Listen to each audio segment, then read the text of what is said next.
Bom dia, Natália.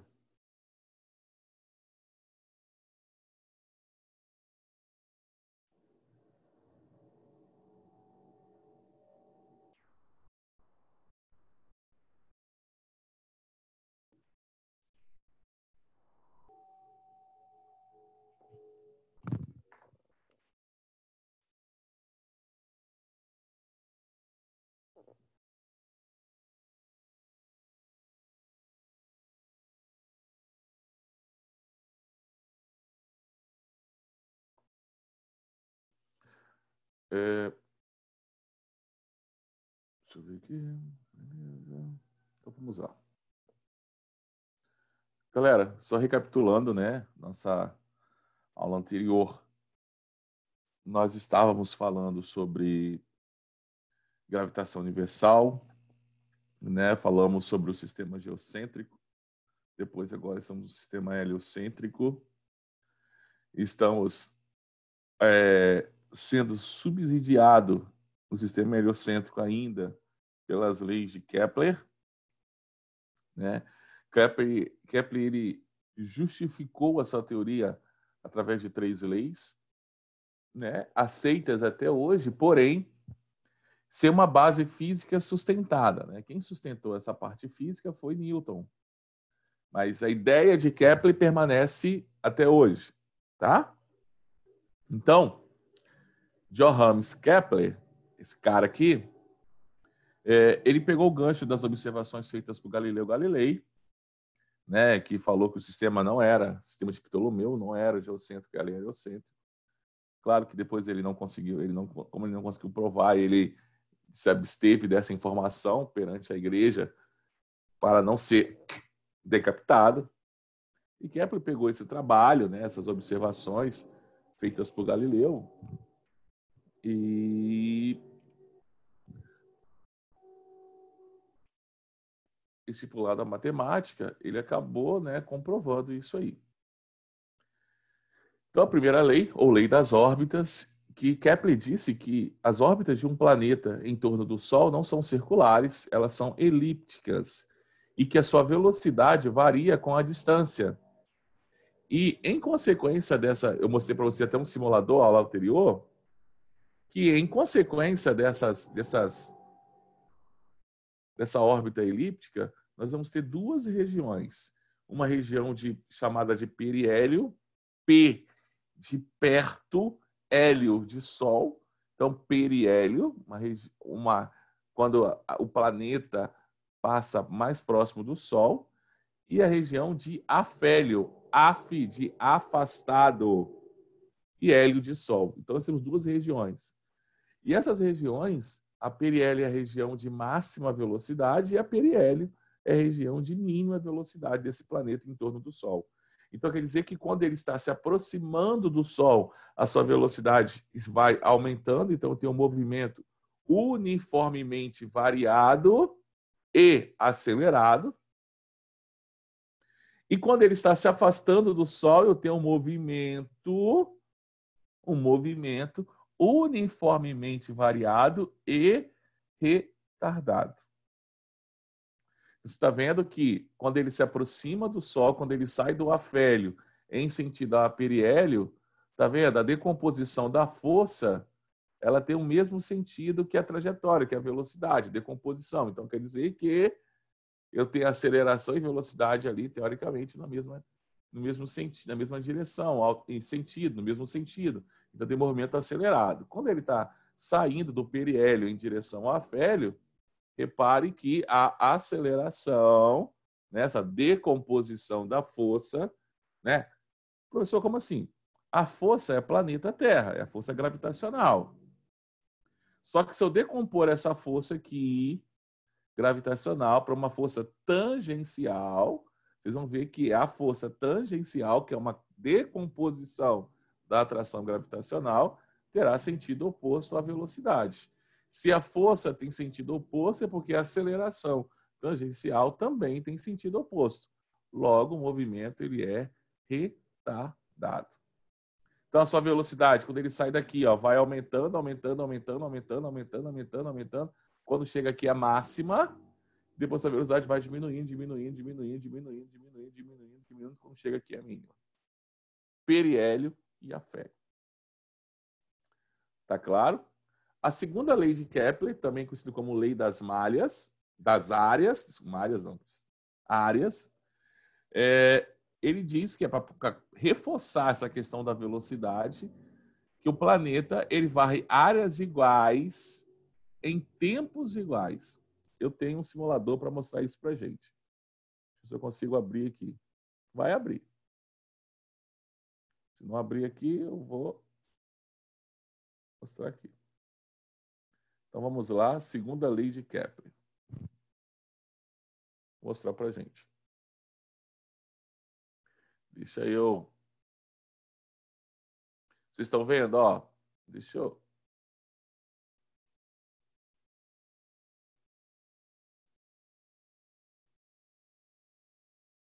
Eu vou recomeçar. Então, olha só. Sol, planeta. Olha só, essa região aqui, ó.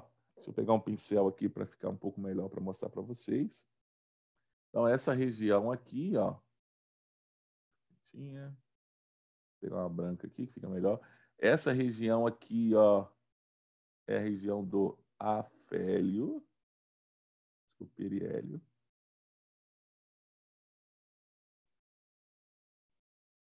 E essa região aqui é a região do afélio. Aí o que a gente vai fazer agora? Eu vou liberar aqui, ó. Pegar o mouse, vou liberar. Vou parar. Então, olha só.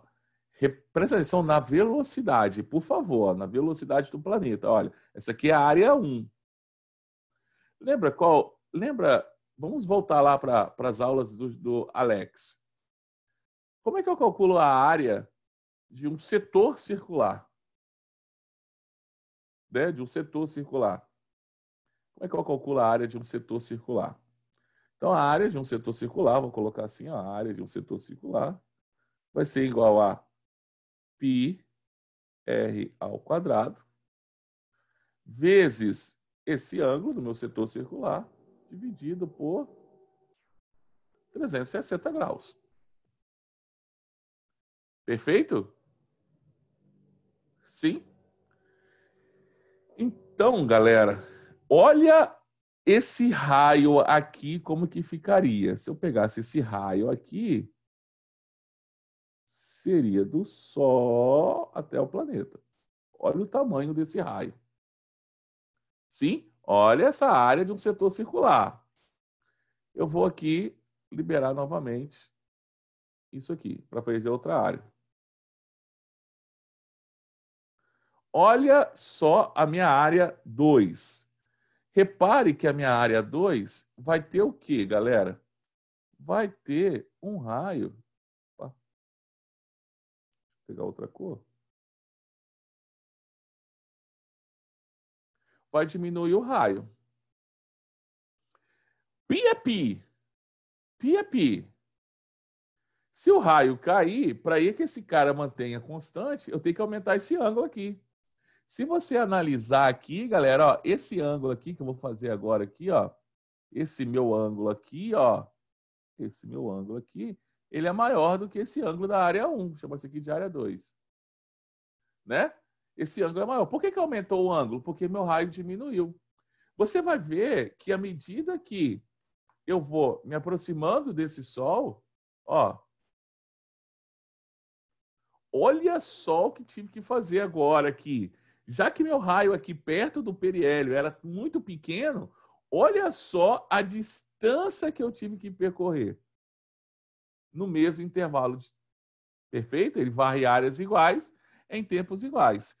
Como aqui o meu ângulo era pequeno, eu conseguiria ir mais lento, já que a distância que eu tenho que percorrer é menor.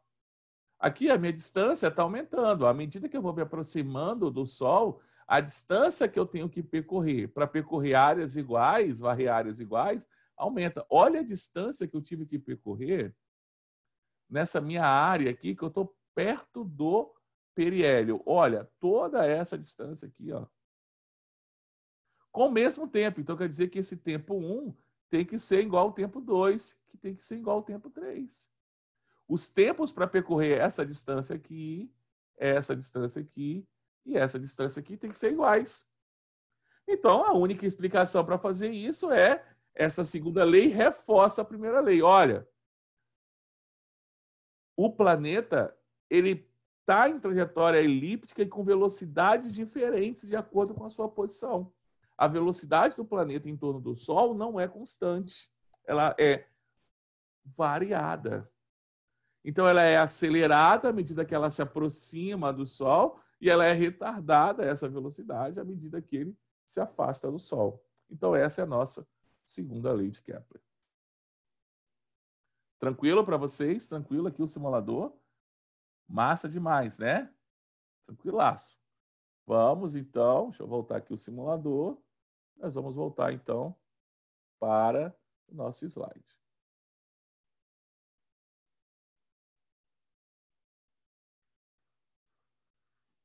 Voltando para a nossa apresentação, então eu estou dizendo aqui, já expliquei lá para vocês, já mostrei no simulador, então tá ótimo para a gente. Então, na segunda lei de Kepler, um resumo para a gente ficaria assim.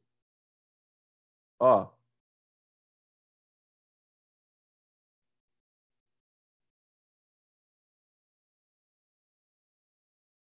então quer dizer que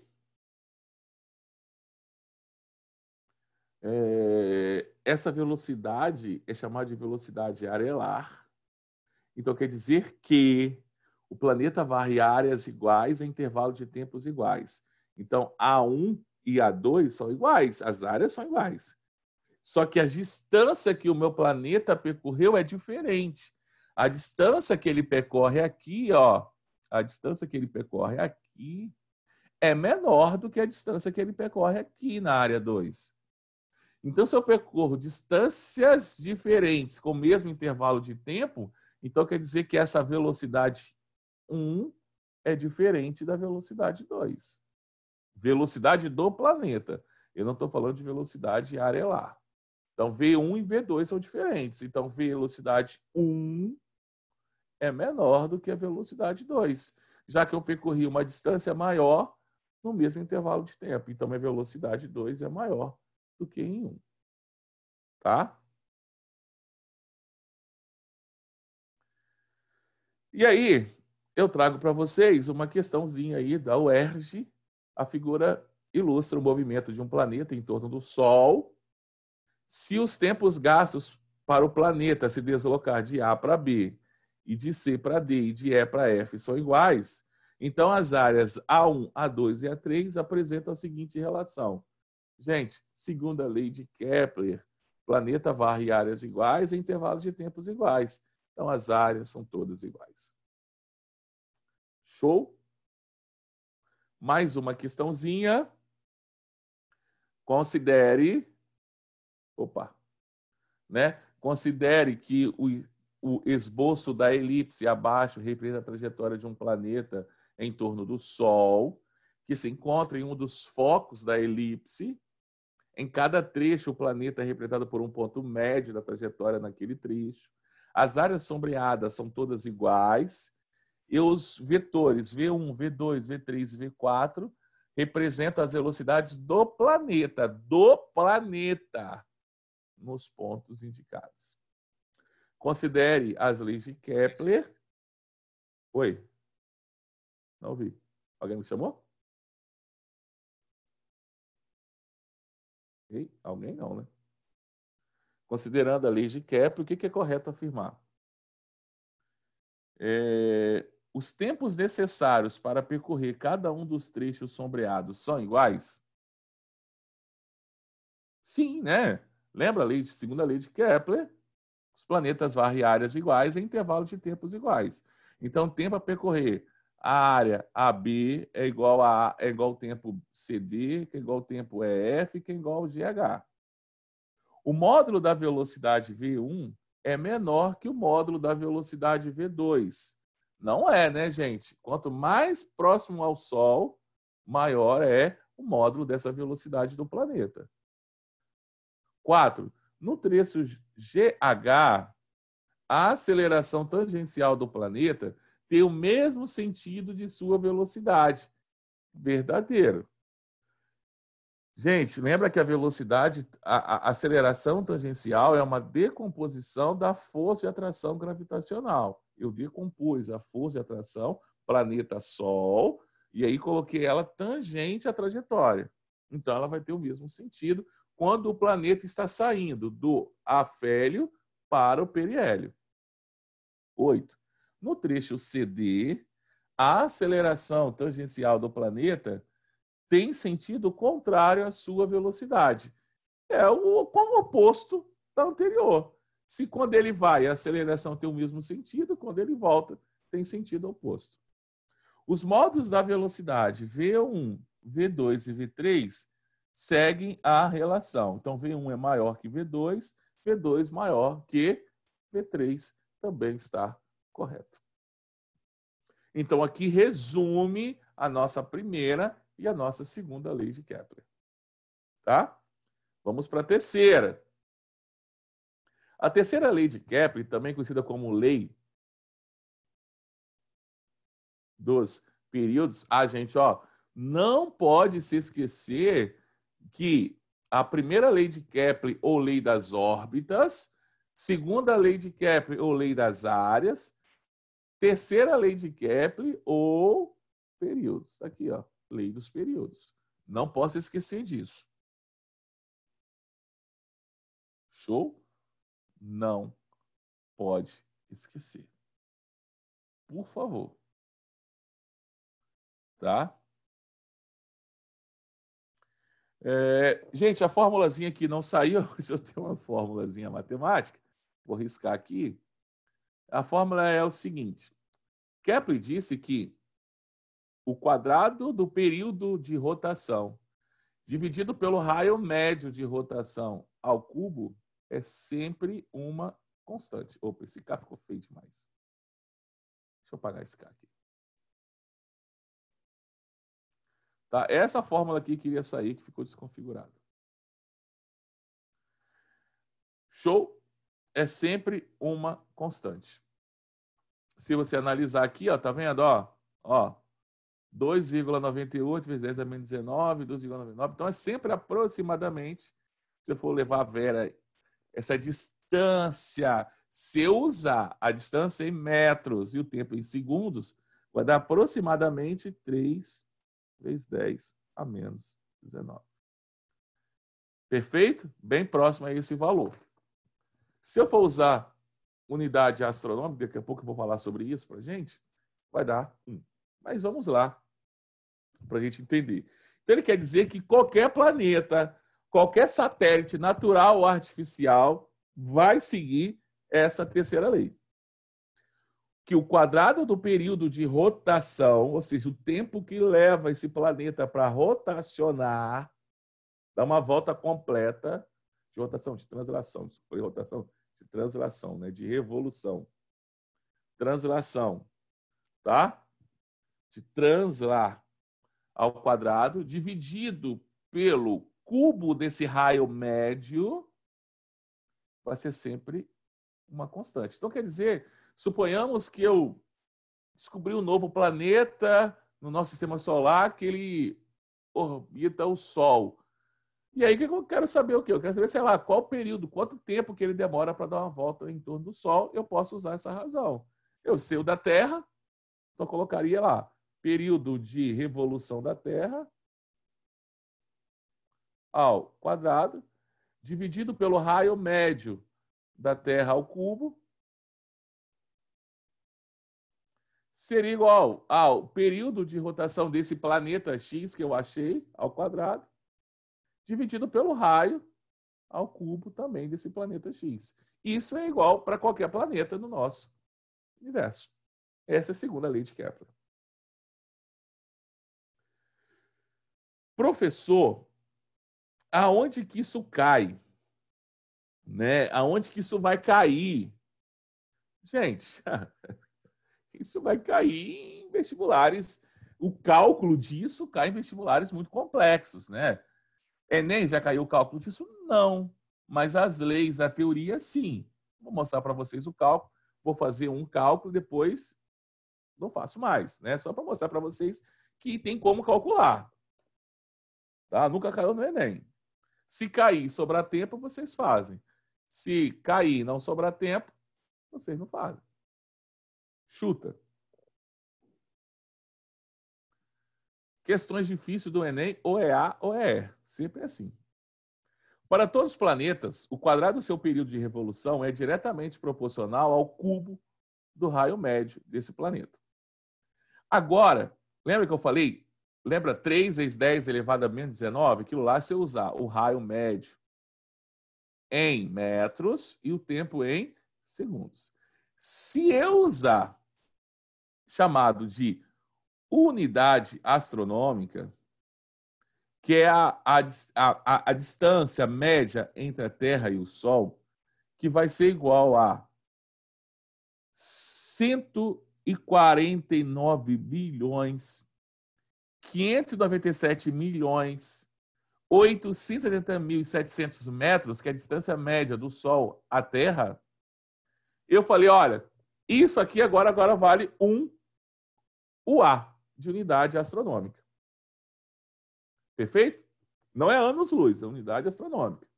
Então, nós podemos aproximar e dizer que a unidade astronômica é aproximadamente igual a 150 milhões de quilômetros. Show? Jonaci? Oi? Mas é constante para todos os corpos que fazem translação no mesmo corpo celeste. Sim, qualquer um.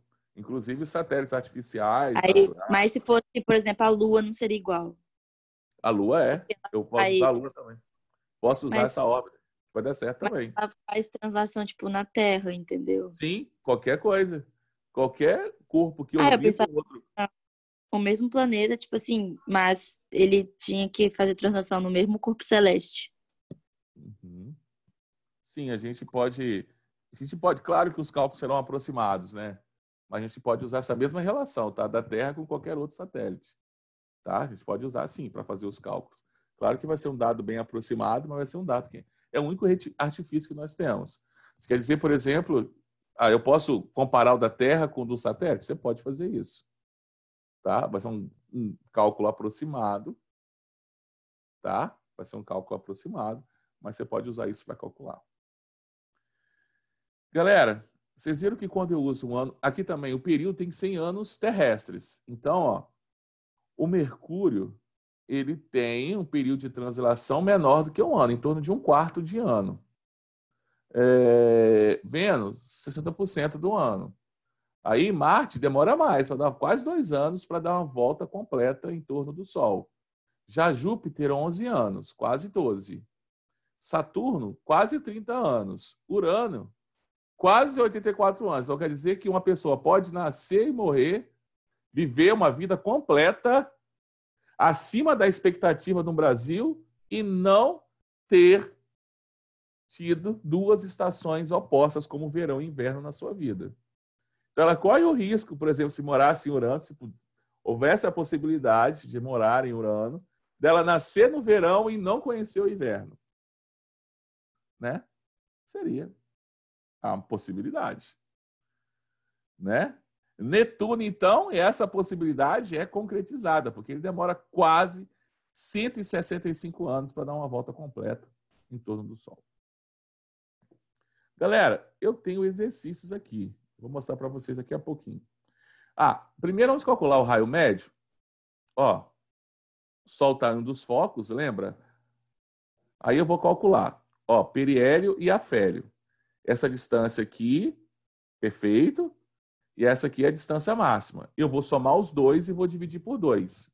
Isso é assim que eu calculo o raio médio. Então, não estou falando que a Terra está sempre a 150 milhões de quilômetros do Sol. 150 milhões é a média entre, né, a menor e a maior distância, dividido por 2. Vamos fazer um exercício? Show? Fazer um exercício. A tabela a seguir resume alguns dados sobre 2 satélites de Júpiter. naturais, Lô e Europa. Aí ele traz o diâmetro aproximado, 3,74 vezes 10 ao cubo. Europa, 3,14 vezes 10 ao cubo. Diâmetro desse satélite natural, Lua e Europa. Raio médio de órbita em relação ao centro de Júpiter. 4,2 vezes 10 à quinta. Para Lô, para a Europa, 6,72 vezes 10 à quinta. Tá aí, guarda essa informação. Ó, essa informação para mim aqui, ó, quer dizer que elas são aproximadamente quase do mesmo tamanho, ó. 3,74, 3,14, um pouquinho diferente entre uma e outra. Sabendo que o período orbital de Lô é de aproximadamente 1,8 dias terrestres. Então quer dizer que Lô, para dar uma volta completa em torno de Júpiter, leva 1,8 dias. Pode-se afirmar que o período orbital de Europa, expresso em dias terrestres, é um valor mais próximo de quem? Aí eu vou usar a terceira lei de Kepler. T ao quadrado para Lô, dividido pelo raio médio de orbital de Lô ao cubo, tem que ser igual ao período ao quadrado de Europa, dividido pelo raio médio ao cubo de Europa. Está aqui, ó. Então, aqui eu vou colocar os dados de Lô, aqui eu coloco os dados de Europa. Vamos substituir os dados, então. Ó, 1,8 ao quadrado é igual a 4,2 vezes 10 à quinta ao cubo, que vai ser igual a t ao quadrado, dividido por 6,72 vezes 10 à quinta ao cubo. Irado? Show, né? Gente, pô, não tem o que fazer, bicho. Não tem o que fazer. Aí é sentar, rir e calcular. Claro que dá para cortar aqui, né, gente? Ó, 10 à quinta aqui, 10 à quinta aqui. Tem de um lado, tem do outro. Não, mas 10 à quinta ao cubo vai dar 10 a 15, de um lado e do outro. Posso cortar. Mas aí não tem jeito. É 4,2 vezes 4,2 vezes 4,2. 6,72 vezes 72. Não tem jeito. Aqui é, ó, munheca mesmo. Vai ter que calcular. Então, ó, estou mostrando para vocês o que eu fiz. Cara, tá ligado aqui, ó, que dá para cortar. Tá? Cortando aquilo lá, sobra isso aqui. Dividido tudo, 13,27. Né? Tirando a raiz quadrada de 13, vai dar o quê? 3 vezes 3, 9, 4 vezes 4, 16, 3, alguma coisa. Então é maior que 3 e menor do que 4. A única resposta que eu tenho aí é 3,6. Foi Natália que perguntou. Natália, você entendeu? Oi. Eu usei a mesma relação para outra coisa que está orbitando uma outra coisa. Isso, tipo, igual a Lua e a Europa, eles fazem translação em Júpiter, entendeu? O mesmo Sim, corpo celeste, é isso que eu tava falando. sim, perfeito. Aqui, vamos ver se a gente consegue fazer essa relação para a gravitação universal. 3 satélites, 1, 2, 3, movem-se em órbitas circulares ao redor da Terra. A massa do satélite 1 é m, a massa do satélite 2 é 2m e a massa do satélite 3 é 3m. O satélite 3 está em uma órbita de raio R e os satélites 1 e 2 estão em uma mesma órbita de raio 2R. Sendo T1, T2 e T3 os períodos satélites em torno da Terra, assinale a alternativa correta. Vamos ver se eu consigo desenhar algo para vocês entenderem o que ele está falando aqui. Então, vamos pensar aqui. Eu vou colocar a Terra aqui. E agora eu vou colocar as órbitas. Deixa eu ver se eu consigo. Eu vou ter que apagar a Terra, mas não tem problema não. Deixa eu apagar a Terra. Eu faço uma outra. De azul, pô, senão parece que não é Terra. Tem a Terra aqui. Suponhamos que seria isso. Aí o satélite 1 tem massa M, 2 e 2M, 3, as massas. O satélite 3 está em uma órbita de raio R. Então, eu vou colocar aqui, ó, satélite 3. Aqui eu tenho meu satélite 3 aqui. Opa, 3 está aqui. Enquanto 1 e 2 estão aqui. Então, aqui é 1, vamos colocar o satélite 1, vamos colocar 2 aqui. Aí ele pergunta assim, sendo T1, T2 e T3 os períodos dos satélites em torno da Terra, assinale a alternativa correta. Para a massa influencia nesse período de rotação? Não influencia. O que acontece? Nós sabemos que, já que é uma constante, essa razão, ó, T ao quadrado sobre R ao cubo, é uma constante, né? Isso é uma constante. Então, quer dizer que o meu período, ele é diretamente proporcional ao meu raio.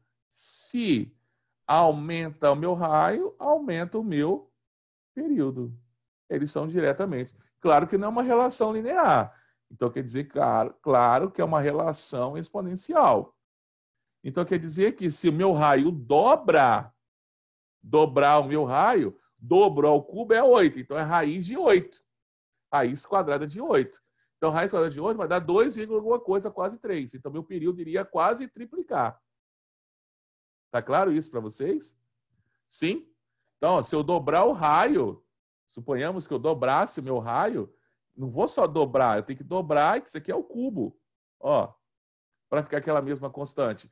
2 ao cubo é 8. Então, quer dizer que aqui desse lado iria aumentar 8 vezes.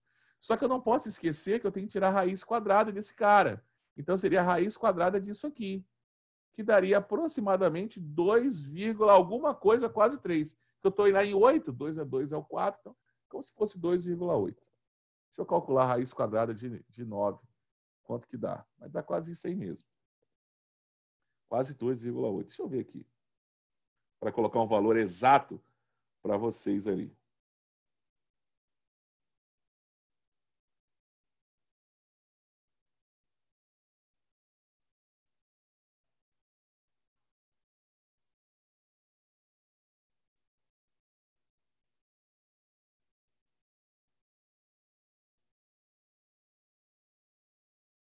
É isso mesmo, viu? Foi certinho, 2,8 vezes 2,8, 7,84. Ah, eu estou bem aqui, tá? 2,8 aproximadamente. Então, quer dizer que meu período iria quase que triplicar. Eu dobrei o meu raio, meu período quase que triplicou. Mas não é isso que a questão quer. Eu estou fazendo algo mais avançado que a questão pediu.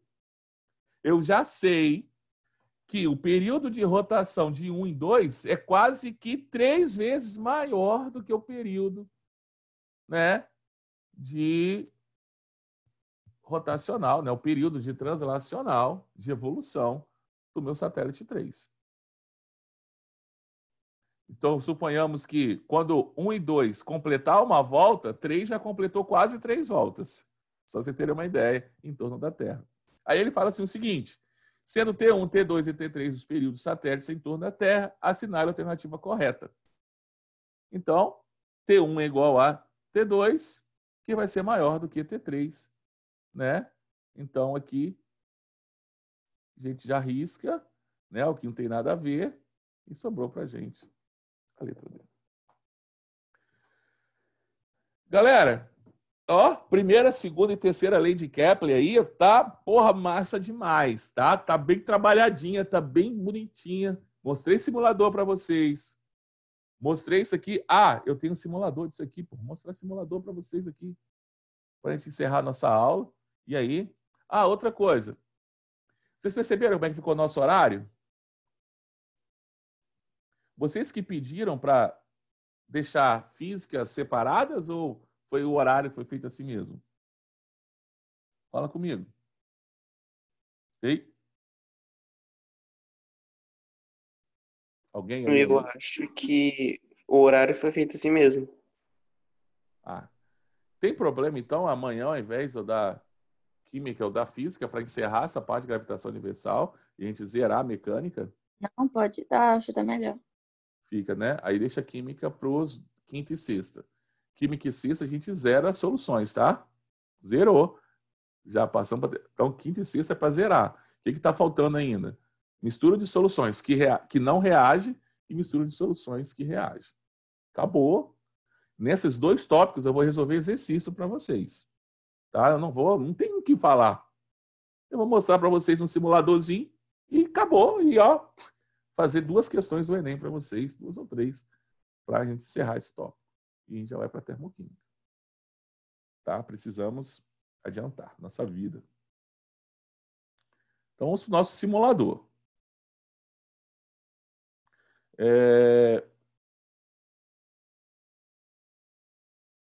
que eu estou com essa parada aqui, velho?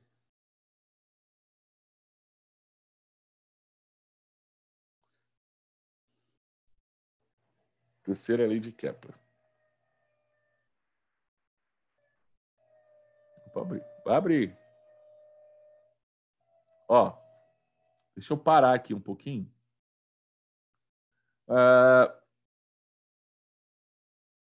Tá? Parei. Estão vendo ali, né? Os nossos Sol. Gente, eu coloquei em órbitas circulares, que como se fossem as órbitas médias, tá? Eu coloquei não. Quem criou o aplicativo pensou nisso, tá? Que são órbitas médias. Eu quero que vocês analisem algumas coisas nesse nosso simulador. Aqui é o tempo necessário em dias, para que o planeta consiga dar uma volta em torno do Sol, ou seja, seu período de translação. Então, ó, Mercúrio, 88 dias terráqueos. Pô, como que seria a sua idade lá em Mercúrio? Se a nossa idade é calculada em ano como se fosse 365 dias, ou seja, cada ano que você tem é cada período de translação que você deu. Então, quer dizer que você teria que pegar a sua idade e calcular qual que seria a sua idade de Mercúrio. Você viria para caramba, não viveria para caramba? Teria quantos anos hoje? Se você dividir aí, ó 365, 365 dividido por 88, você teria quase 4 vezes a sua idade hoje. Então, se você tem hoje 18 anos, né, você teria 72 anos se fosse pegar a mesma referência, levando isso para Mercúrio. Você teria 72 anos. Ah, pô, 72 anos com esse corpinho de 18, já pensou? Né? Correndo, abaixando, né?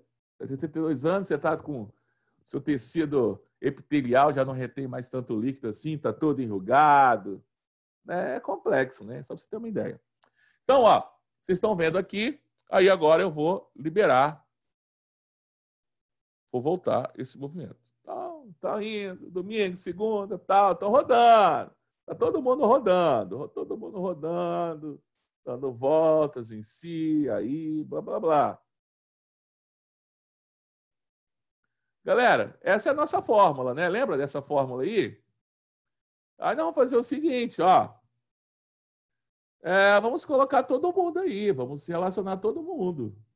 A gente começa a substituir os nossos dados. Show? Substituindo os nossos dados. E aí, agora, eu já coloquei em unidade astronômica, né? Lembra aqueles 150 milhões de quilômetros? Então, para a Terra é 1. E agora a gente começa a calcular, ó. Beleza, ó. Mercúrio já deu uma volta. Então, vamos colocar os dados de Mercúrio ali. Daqui a pouco, depois de Mercúrio, é Vênus. Vênus está completando a sua volta. Enquanto Vênus vai completar a primeira, Mercúrio já deu 2 voltas. Vai para a terceira agora. Ó, fechou Vênus. Vamos colocar ali os números ali. Ó, Pou e Pou. Olha, Vênus ainda está indo para essa segunda volta e a Terra nem completou a primeira ainda. Agora a Terra vai completar a sua primeira volta. Vamos colocar ali. Pou completou a sua volta.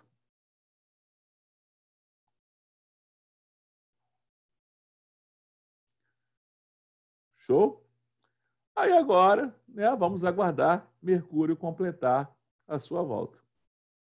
Mercúrio está indo, ó, vai, né? Quantos tempo que Mercúrio demora para dar uma volta, né? Isso aqui, ó, são em anos terráqueos, tá? Então, isso aqui em cima é em dias. Então, Mercúrio ainda nada... Marte ainda nada de completar a sua volta. Mercúrio já está cansado de dar voltas. Vênus já está cansado de dar voltas. Né? A Terra está indo para a sua segunda volta, enquanto ainda Marte vai completar a sua primeira. Tá? Agora, ó, fechou a sua volta com exatamente 687 dias terráqueos. E se você usar esse cálculo aí, você vai ver que todos eles são iguais. E assim nós fechamos a nossa lei de Kepler. Amanhã, lei da gravitação universal de Newton. Nós vamos trabalhar com velocidade de fuga, perfeito? Calcular com órbitas, essas coisinhas a mais aí. E aí, ó, entender como é que a gravidade varia, essas situações, e encerramos a gravitação universal. Galera, um abraço, né? Um abraço. Tamo junto e obrigado pela presença. Até amanhã, se Deus quiser. Fui.